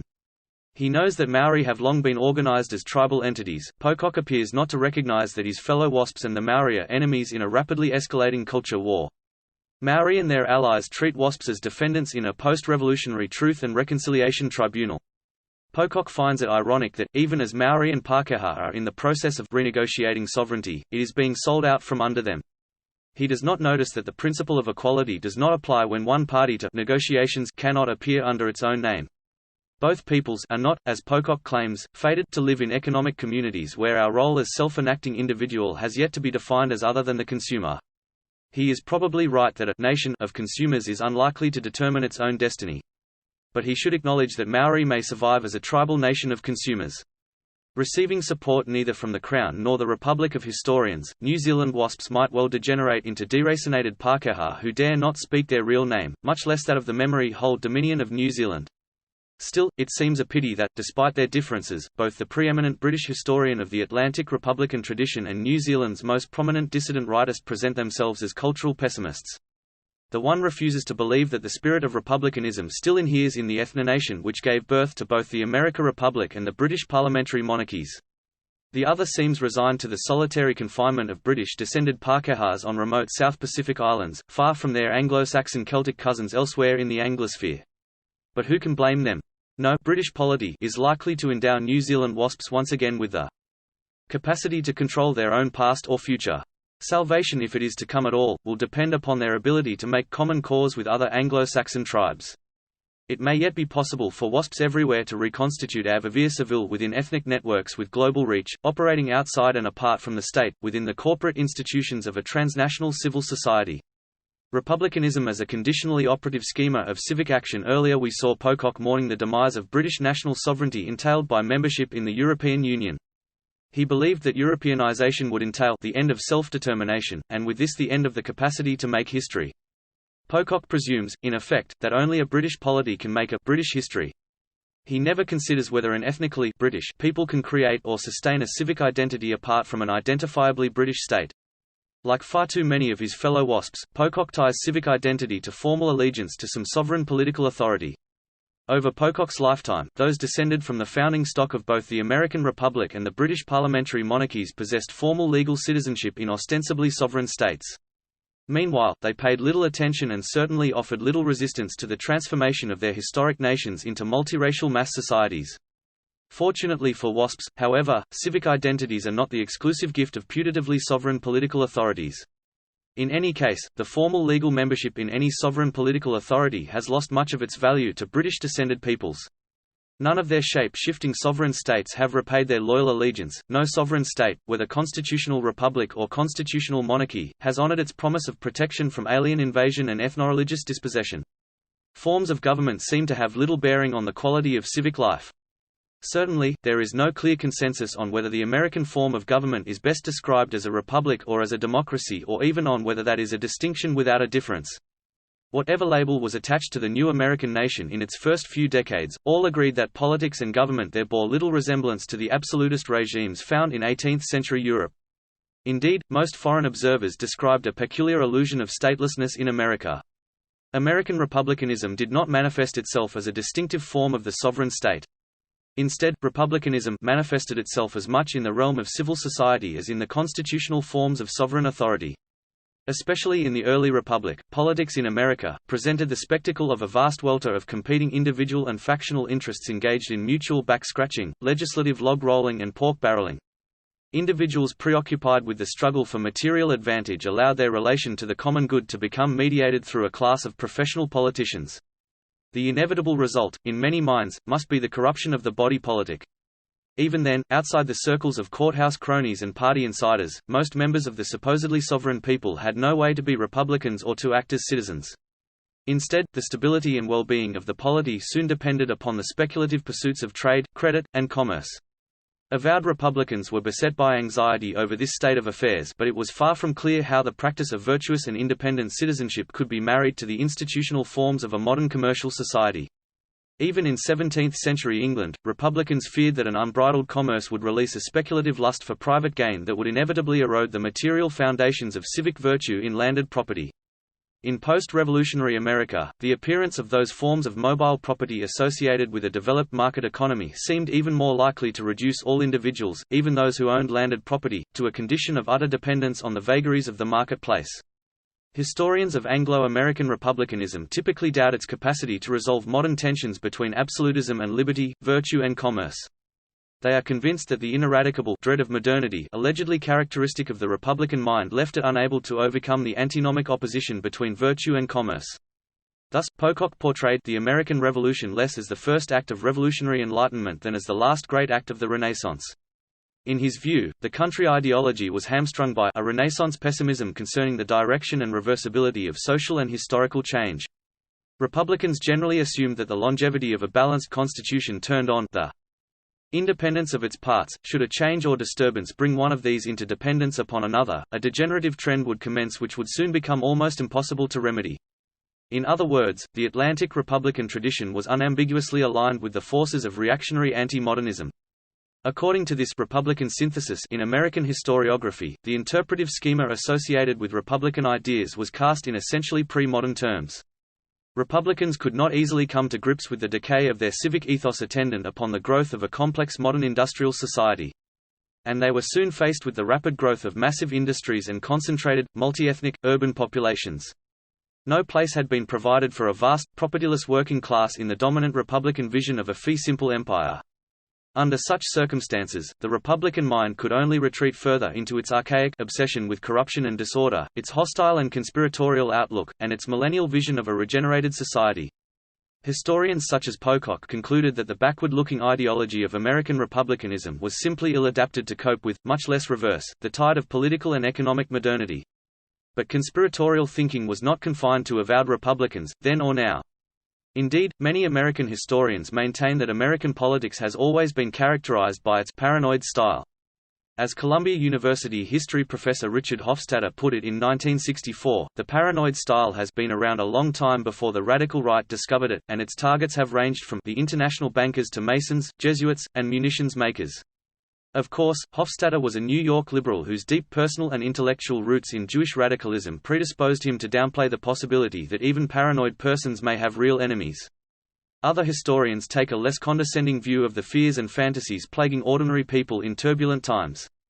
Gordon Wood, for example, points out that belief in plots in the early republic reflected the belief, common to almost all enlightened thinkers of the period, in a pervasive duplicity assumed to exist in all human affairs. The political world was expanding and changing faster than its natural modes of explanation could handle. In any case, any conceivable Republican schema of civic action faced formidable obstacles. After all, the civic role of the people at large had been restricted to the exercise of an electoral franchise, itself largely confined, at first, to adult white male property owners. Accordingly, if republicanism is to be identified either with a distinctive form of government or with some fixed or canonical form of political ideology, America always has been a republic in name only. Accordingly, it is a mistake to blame the fall of the constitutional republic solely on the 2020 presidential election. The supposedly singular American republic has experienced more than one constitutional revolution, each of which produced progressively more radical forms of the republic. The original First Federal Republic, established in the name of constitutional liberty, was overthrown in 1865 with the defeat of the Southern Confederacy.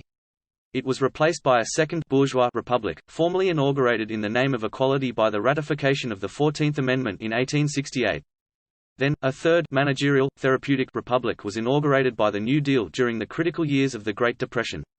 As a consequence of that revolutionary upheaval, constitutional guarantees of legal equality were transcended by the infinitely manipulable ideal of fraternity. During the 1930s, the New Deal laid the foundation of the fraternal ideal by, inter alia, encouraging labor solidarity through trade unions and, later, by waging war against fascism in alliance with the Soviet Union. Subsequently, the rapidly expanding corporate welfare state in America sought to consolidate popular support and boost its geopolitical legitimacy through the perpetual civil rights revolutions of the post-war era. Before long, however, the anodyne ideals of interracial harmony gave way to public policies promoting racial solidarity among minority groups. Curiously, the ideal of fraternity was deployed by the managerial revolutions in both corporate America and the Communist Soviet Union. In both countries, appeals to fraternity turned out to be radically unstable and contradictory.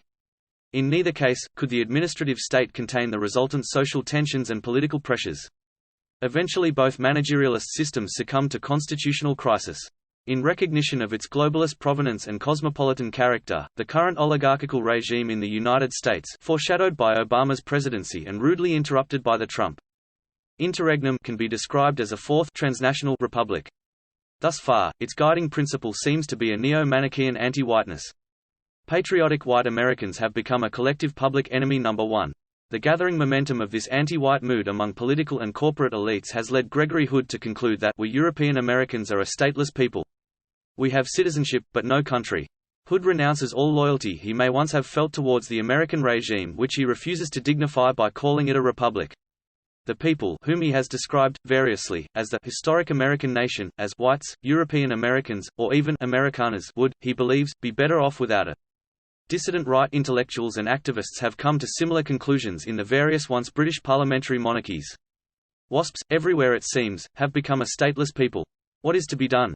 Above all, we must not follow in Pocock's footsteps by conceiving republicanism either as an archaic and superseded form of government or else as a failed pre-modern ideology. The republican ideal of the vivere civile is not irrelevant to the historical destiny of the British-descended peoples. Self-described republics and republican ideologies are many and various, whether in ancient Athens, early modern Italy, the English Commonwealth tradition, or the American Republic. The historical meaning of republicanism cannot be identified solely with the constitutional forms it inspired, or even with the various ideological expressions of its civic ideals. Rather, its importance for us lies in the activist impulse it releases into a body politic. Despite the fact that it never became an accomplished, distinctive, and stable form of government in post-revolutionary America, the Republic has been a feature of the actually existing realities of American political life for over 2 centuries now. It exists, in other words, as a special language of political action. As such, it communicates a knowledge of the existing world and of the conditional realm of action which might make possible its transcendence. Republican discourse recasts the real relations between fundamental principle and factual appearance into hypothetical conditions of action open to free citizens possessed of the majestic attributes of political power. David Hume (1711–1776) recognized long ago that there is no simple equation between constitutional forms and the realized substance of the civic ideal of personal and political liberty. He insisted that the modern absolutist monarchies of continental Europe were more receptive to those civic ideals than the ancient republics. The realization of those civic ideals need not rest, therefore, upon their genesis in a sovereign res publica set over and above society at large. Hume was clearly numbered among those who believed that the telic, developmental demands of modern politics required the corruption of the classical ideal of a mixed and balanced government. A modern Republica Anglorum, he believed, required a sovereign authority capable of acting as an enlightened despotism with its attendant vacillation between the poles of absolutism and constitutional liberty. In effect, he sought to transplant republican principles of liberty into other forms of government. Hume knew that the idea of a perfect commonwealth he was sketching might not be realized as an accomplished fact nor as a utopian ideal transcending the existing political realities. WASPS, too, can adumbrate an idea of a perfect commonwealth for our time by transplanting republican ideals of civic freedom from the formal constitutional structures of the state into the institutional life of a transnational civil society. While a WASP idea of the perfect commonwealth might not be an immediate possibility, it could still be said to represent the rational structure of actual political reality. That being so, any modern idea of the perfect commonwealth must be presented as a model or idea towards which intellectuals and activists might seek to bring the institutional life of modern civil society as near as possible. Like Hume's enlightened despotism, a modern WASP reading of the classical republican tradition would identify conditional possibilities occupying the intermediate status of a unifying reality inseparable from the facts of political life but yet existent on a different plane, operative at once behind and through them. WASPs must employ that conditional mode in thinking about republicanism. They should describe political reality in words that have been devised to transmit knowledge of the existing world but that are now applied to convey the possibilities in this world for action to change it. WASPs today need a novel form of republicanism. They must conceive conditionally operative schemas of civic action adapted to the needs of British descended peoples in the age of identity. Politics. They might begin by turning their attention away from the secular history of sovereign state. Imagining an Angelcyn reformation having become stateless, Gregory Hood's cryptonymous and orphaned people are not utterly bereft of institutional surrogates for their collective identity. In principle, at least, they could rediscover and nurture the ethno-religious soul of their nation within the ancestral Church of the Anglo-Saxons. This will be no easy task, however. The Church of England could, but usually does not, trace its roots back to the Angelsyn Old English for kin of the Angles Church of Alfred the Great 844–899. Most histories of the Church of England ascribe its origins to the 16th-century English Reformation.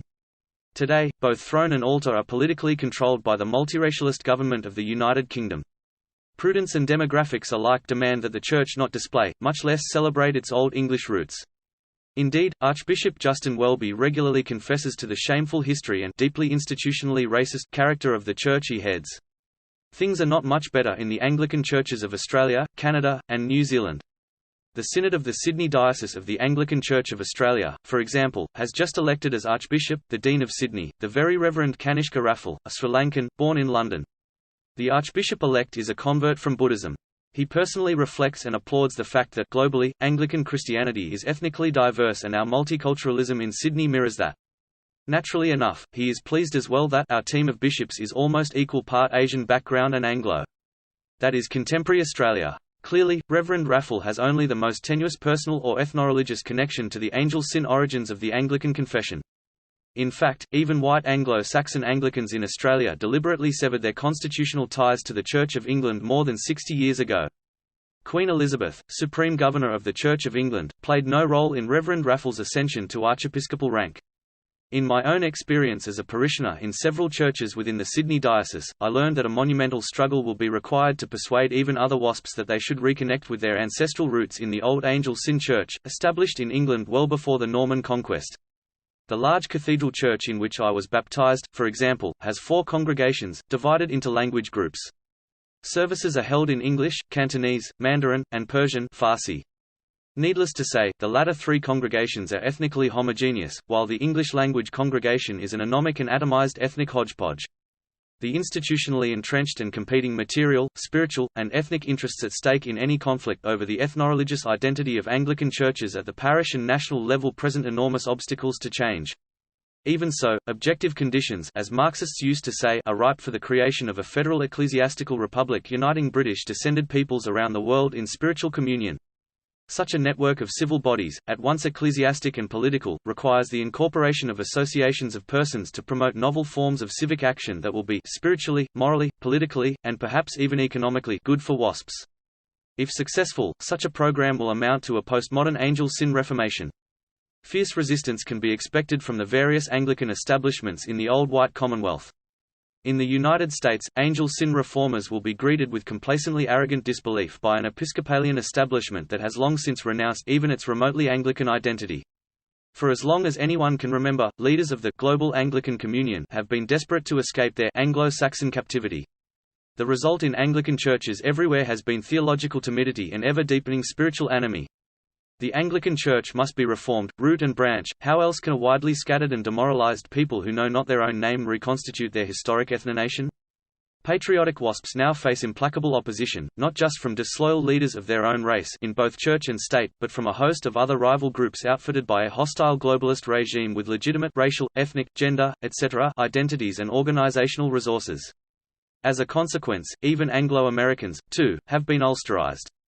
We are all Anglo-New Zealanders now. WASPs of the world, unite. You have nothing to lose but your ethnomasochism. Towards a church with the soul of an ethnoNation, Anglo-Americans have been reduced to existence as an ethnonation in itself, bereft of the life-giving spirit belonging to an ethnonation for itself. For far too long they projected their collective identity onto the constitutional republic. With the transformation of the American Republic into a globalist plutocracy, American WASPs lost their institutional surrogate and with it their standing as the historic American nation.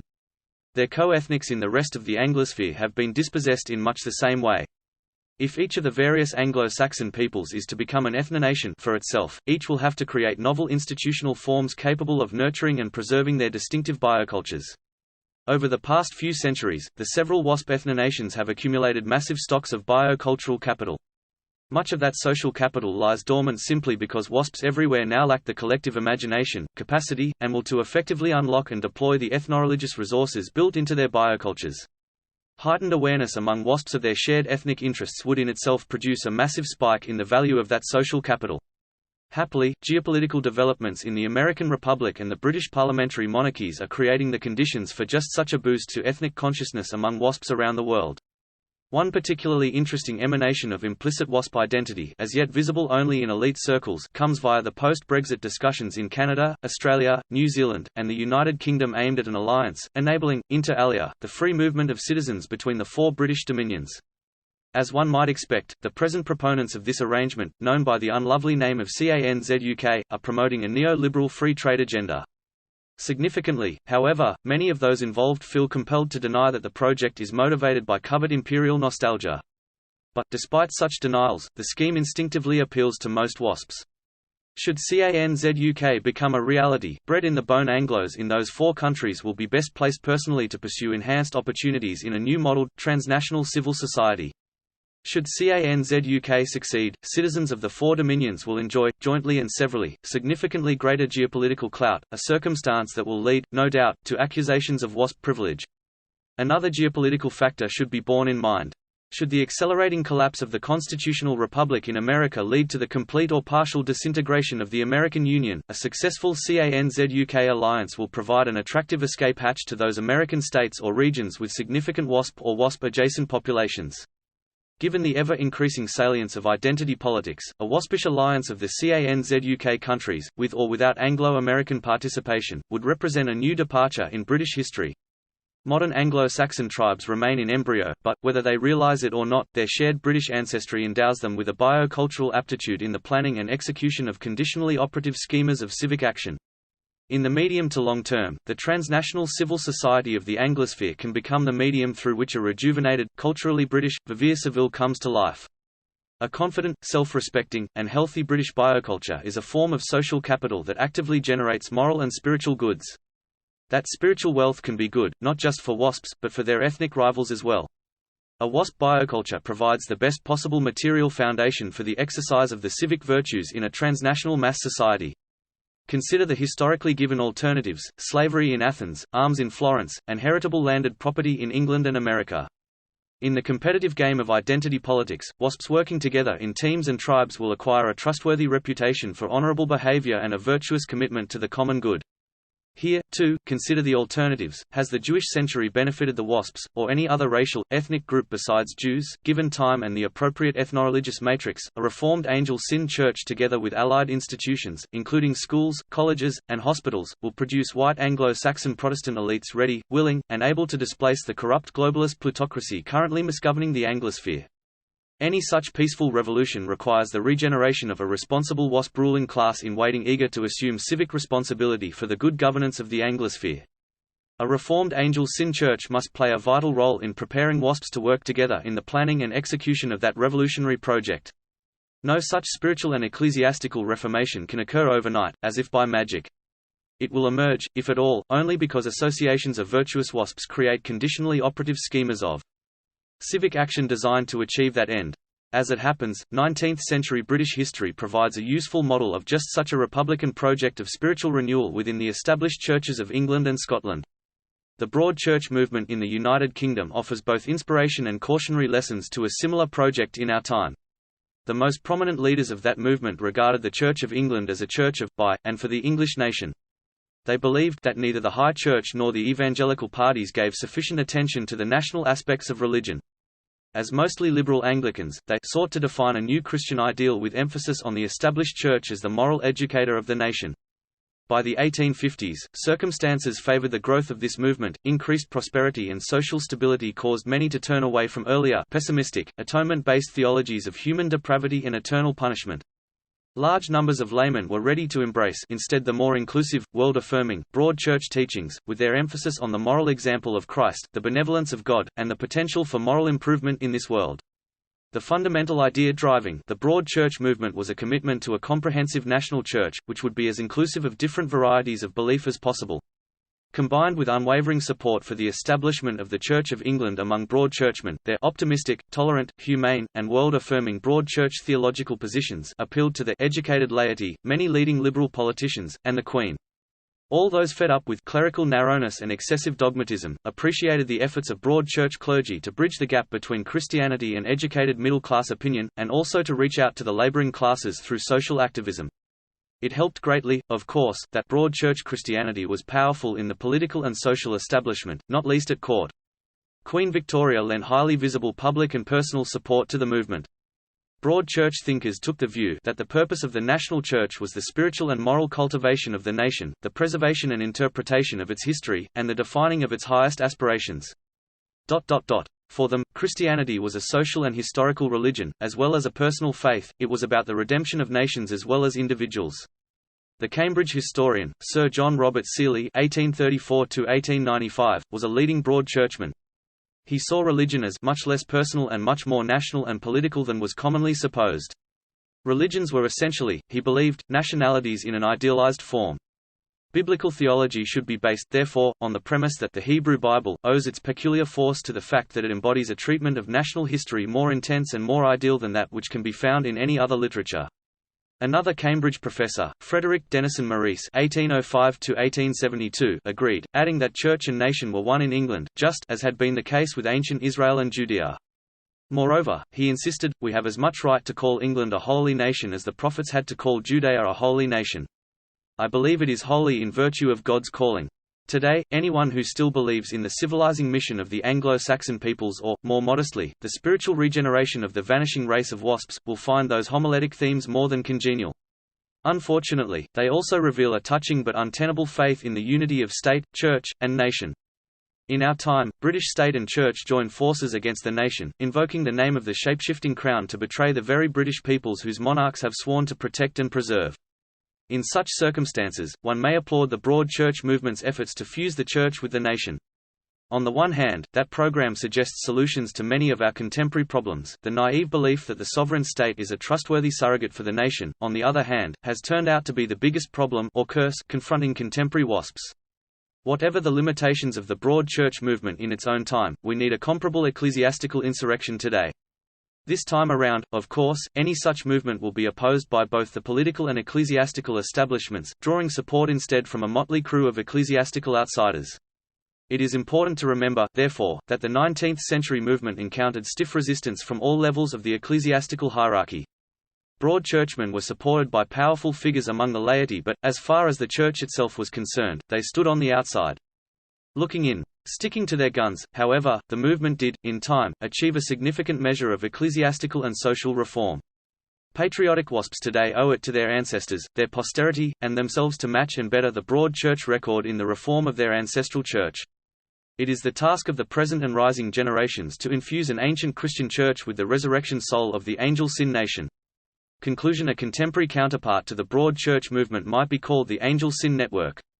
It will differ significantly from its English and Scottish predecessors, first of all, in its design as a globe-girdling movement, requiring participation from would-be angel sins in all 4 CANZ UK countries as well as from American WASPs. It will also draw upon a very different understanding of British history.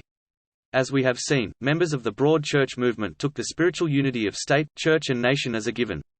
It seems strange, therefore, that Pocock believed that his conception of British history as the history of the British state had been pioneered by Seeley. It is true, of course, that Seeley rejected the notion that history should investigate all the causes of human well-being alike. Instead, Seeley considered that history has to do with the state, that it investigates the growth and changes of a certain corporate society, which acts through certain functionaries and certain assemblies.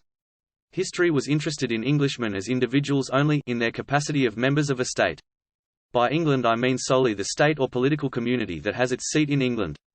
But Seeley, unlike Pocock, situated the state within an implicitly ethno-historical context uniting past, present, and future. Today, no true Englishman, one might say, could accept Pocock's narrowly political view of British history. No one now can simply assume, as Seeley did, that members of the English state are, and will continue to be overwhelmingly of English ancestry. He would almost certainly have recoiled in horror from a future in which state and church employ the sovereign authority of the crown to ulsterize the peoples of the countries he proudly called Greater Britain. Seeley viewed the British historian as a patriot, not, as does Pocock, a professionalized political actor, tempted always to become a mere functionary of the state.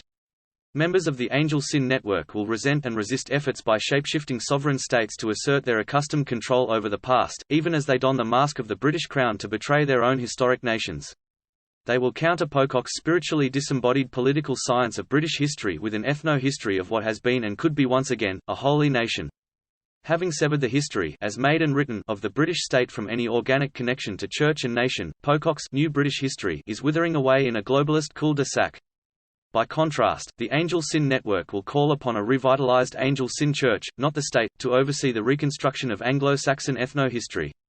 A reborn British ethno-history sponsored by the Anglo-Saxan Church will connect history and destiny to the here and now. In doing so, the Church will fuse Christian moral teaching with a patriotic sense of civic responsibility to the British-descended peoples. Clergymen will heed Seeley's advice to draw largely upon English history and biography for illustrations of their moral teaching. Carlyle has said that every nation's true Bible is its history. Just as the Hebrew history recounted in the Bible provides a cosmopolitan vision of Israel serving as a light unto the nations, every subsequent Christian nation deserves its own Bible as well. Seeley could imagine no more proper and nobler task for a clergy than the perpetual shaping and elaborating of such a national monument. For Seeley, history is not just a branch of the academic discipline of theology, it is the very root of religious experience and Anglo-Saxon identity. A British historical theology, then, must be cognizant of specific problems faced by the British peoples in the Church of our day, as well as in the past and the future. Those committed to the resurrection of the Anglo-Saxon Church will be confronted with the vital task of rendering theological judgments on the life and practice of the Church. They will need a practical rather than systematic theology to win over their WASP co-ethnics. Any theological schema of civic action requires one or more orienting concepts if it is to achieve its objectives. Historically potent examples of such orienting concepts can be found in the lives and works of men such as Martin Luther, John Calvin, and John Wesley. Calvin's theology was oriented around the concept of the majesty or sovereignty of God. Luther oriented his theological theory and practice around justification by faith, while Wesley's work revolved around the notion of responsible grace. Each of these concepts oriented new approaches to practical theology, each sparking its own theological revolution. Unfortunately, those revolutions oriented as they were, each in its own way, to personal salvation has run its course. Evangelical Protestantism is dying on the vine. Let me suggest, in conclusion, that an Anglo-Saxon Reformation seeking the collective redemption of British-descended peoples requires a more comprehensive strategy. It must be oriented around not just one but four concepts. This multi-pronged approach can be grounded in several existing but, as yet, separate streams of White Anglo-Saxon Protestant theology. If and when these already intellectually compelling challenges to theological orthodoxy merge into a single popular current of ethno-religious experience, the next great awakening in British religious history will be in the offing. But don't take my word for such a bold prediction. I say to any would-be Anglo-Saxon evangelist, your first mission, should you accept it, is to familiarize yourself with four key theological concepts, namely, process theism, preterism, canism, and royalism. Then, having examined the theological case for each of these orienting concepts, consider whether they shed light, jointly and severally, on the ethno-religious crisis confronting contemporary WASPS. I contend that these ideas can be woven together to establish rhetorically powerful and altogether novel linkages between biblical theology, our knowledge of present historical and political realities, and a postmodern Christian republicanism communicating redemptive ideas of a perfect Anglo-Saxon commonwealth. The promise of an angel-sin reformation offers us a future that, with God on our side, is ours for the taking. In what follows, I identify and give a brief account of each of those four orienting concepts. 1. Process theism. Process theism builds on the historical theology of the broad church movement in rejecting traditional Christian theism. The early creeds of the Church established an image of God, outside time and space, the omnipotent, omniscient, and omnipresent source of being itself, who created the world out of nothing. Process theism denies that the doctrine of creatio ex nihilo can be grounded in Genesis 1. Instead, creation is conceived as an ongoing process within which God remains actively involved with all forms of conscious life. Biologist Bruce G. Charlton suggests that process theism can provide his discipline with the metaphysical framework it desperately needs to solve fundamental problems such as group selection. Natural selection is comparatively easy to explain at the level of individual organisms. But true group selection entails a purposive mechanism that can look ahead several generations, and infer what is likely to be good for the survival and reproduction of the species. The theory of natural selection lacks teleology, a goal, direction or purpose. If the idea of purpose demands an organizing entity or deity, then evolution across history is best explained as a directional process of development at both the individual ontogeny and group phylogeny level. The comparative evolutionary success of ethnic groups is probably affected, therefore, by the nature and intensity of their religious connection to the theistic organizing entity. God is not omnipotent, however. Hence the evils of the world cannot be charged exclusively to his account. Moreover, he is affected by his interactions with us and the wrongs we do unto others and ourselves. The Bible provides us with a record of the processes of communication between the Israelites and the divine. White Anglo-Saxan Protestants, too, could create a biblical account of our nation's communication, or lack thereof, with the divine.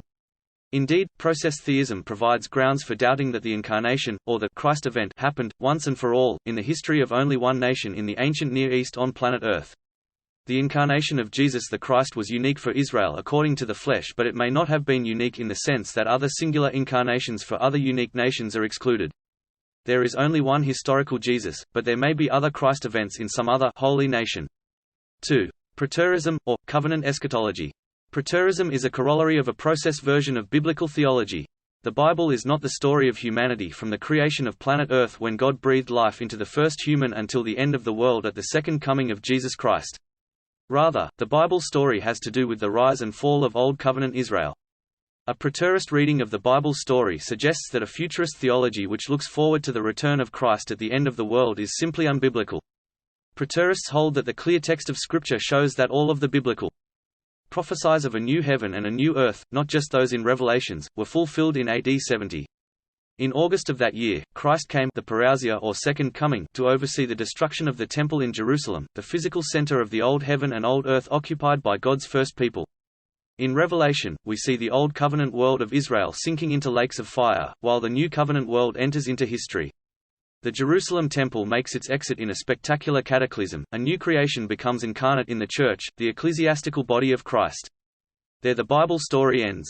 3. Canism. Process theism, when combined with preterism, leads inexorably to canism. The Old Covenant bound the holy nation of Israel to God, the New Covenant extended the grace of God to every nation ethnos of the known world. The leaves of the tree of life in the New Jerusalem were to serve for the healing of nations. Old Israel was no more. On Judgment Day, Christ sentenced the stiff-necked synagogue of Satan to spiritual death. Only a righteous remnant was left to carry the holy seed of Israel unto the nations. For almost 2,000 years, every Christian nation adjured Jews within their realm to recognize their Redeemer, thus ending their age-old rebellion against God. In sharp contrast to the Jews, Anglo-Saxons eagerly entered into the New Covenant world. Attuned to racial and ethnic differences, Kinists understand the powerful biocultural affinity between the early Christian Church and the pagan tribes of Anglo-Saxon England, as well as the prominent place occupied by covenants in tribal social structures. Conversely, once their churches downplayed the importance of blood covenants to the spiritual life of both family and nation, the ancestral attachment of Anglo-Saxon Protestants to the body of Christ was bound to fade away. The civil religion of the modern Anglican Church denies that either faith or political allegiance is passed on through the blood of the large, partly inbred extended family that constitutes the Anglo-Saxon ethne. No proposition nation pretending to have the soul of a church will ever be a holy nation in the eyes of God. For Kinists, the Christian nation rests upon a covenant between the dead, the living, and the unborn. The living members of the nation see themselves as the trustees of the family blood, rights, property, name, and position for their lifetime. They have an inheritance from the past to be developed and preserved for the future. 4. Royalism. Royalty plays a central role in the Bible story. Jesus the Christ traced his descent to King David. As the very model of an English David, Alfred the Great established a Christian kingdom in England. The hereditary monarch of the British dominions once served as trustee-in-chief for his realm. The religious significance of the monarchy was given formal recognition when Henry VIII, his heirs, and successors were declared to be supreme governors of the Church of England. The royal supremacy played a significant role in the rise of the Broad Church movement. It has since become little more than a mere manifestation of the shape-shifting crown manipulated for its own ends by the government of the United Kingdom. A major objective of the Angel Sin Network should be the rescue of the captive crown in right of the royal supremacy from corrupt politicians with no demonstrable interest in the spiritual welfare of Anglo-Saxons at home or in the diaspora. Once royal supremacy over the Church of England has been protected from political control, it should be extended to every Reformed Angel Sin church, not just in the United Kingdom, but throughout the British dominions as well. In time, it may become possible for the Crown to charter Angel Sin churches even in what remains of the American Republic. In the 18th century, Henry St. John, Viscount Bolingbroke hoped that a patriot king would reawaken the English nation from its spiritual slumbers. The appearance of such a patriot prince would have been a miracle indeed. In our own time, it is doubly hard to imagine a British prince daring to stand against a government determined to maintain its control over the royal prerogative in ecclesiastical affairs. But, as Bolingbroke wrote, those who pray for such a deliverance must not neglect such means as are in their power to keep the cause of reason, of virtue, and of liberty alive. The blessing of a patriot prince might indeed be withheld from us, but to deserve at least that it be granted to us, let us prepare to receive it, to improve it, and to cooperate with it. Bolingbroke knew that, were a patriot prince to campaign in defense of the monarchy, he would be subject to a raging torrent of criticism and abuse. Yet when a good prince is seen to suffer with the people, and in some measure for them, many advantages would accrue to him. For one thing, the cause of the British peoples generally, and his own cause would